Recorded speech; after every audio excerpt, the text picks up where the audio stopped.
ఎడారిలో సెలయేర్లు ఆగస్ట్ 25వ తేదీ. నా యందు మీకు సమాధానము కలుగునట్లు. యోహాను సువార్త 16వ అధ్యాయము 33వ వచనం. ఆయనకు సమీపంగా మనల్ని నడిపించటానికి సమస్తం అనుమతించబడుతుంది. ఈ మధ్య ఒక వ్యక్తి స్త్రీ పురుషులతో నిండిన సంఘాలను నేనెప్పుడూ చూడలేదు. కానీ వారి జీవితంలోని శూన్యతను, నిరుత్సాహాలను, సంతృప్తి చెందని ఆకలిని, తీరని దుఃఖాల గురించి ఆలోచిస్తున్నాను. వారు ఎంతగా శ్రమ పడుతున్నారు, వారు ఎంతగా కోల్పోయారు, వారి జీవితంలో అనారోగ్యం, మరణాలు ఎంత తరచుగా సంభవిస్తున్నాయి, వారి వైఫల్యాలు వారిని ఎంతగా అణిచివేస్తున్నాయి, వారి మోసాలు, అవమానాలు ఎంతగా పరిశోధిస్తున్నాయి, వారి జీవితం ఎంత ఆందోళనతో నిండిపోయింది. సుదీర్ఘమైన తన జీవిత కథను చెప్పే ఒక ముసలి వ్యక్తితో కూర్చొని నేనెప్పుడూ మాట్లాడలేదు. కానీ జీవగ్రంథం ఒక మనిషికి ఎంత దగ్గరగా ముద్రించబడిందో నేను మళ్ళీ గ్రహించాను.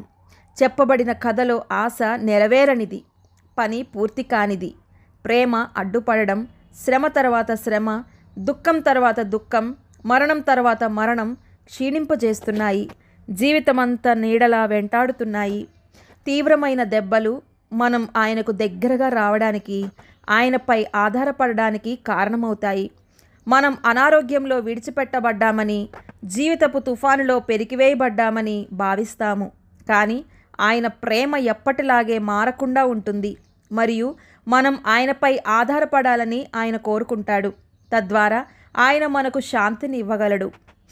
దుఃఖపు లోయ గుండా నేను వెళ్ళాను, వేదన బాధల లోయ గుండా వెళ్ళాను. కానీ సమస్తమైన ఆదరణకు కర్తయగు దేవుడు నాతో ఉన్నాడు. నన్ను నిలబెట్టడానికి, సంరక్షించడానికి సమీపంగా ఉన్నాడు. భూమికి మేఘాలు, సూర్యుని వెలుగు అవసరమైనట్టు మన ప్రాణానికి దుఃఖం, సంతోషం అవసరం. కాబట్టి ఆయన మనల్ని పదే పదే కొలిమిలో వేస్తాడు, బంగారంపై నుండి మస్టుని తొలగించడానికి. కాబట్టి ఆయన మనల్ని ఎక్కడికి నడిపించినా మనం వెళ్ళాలి. మార్గం ఎంత నిరాశతో నిండినదైనా లేదా ప్రకాశమానంగా ఉన్నా దేవుడు మనకు ఆదరణనిస్తాడని, మన దేవుడు రాత్రిలో సంతోషగానాలను ఇస్తాడని మనం నిరూపించాం.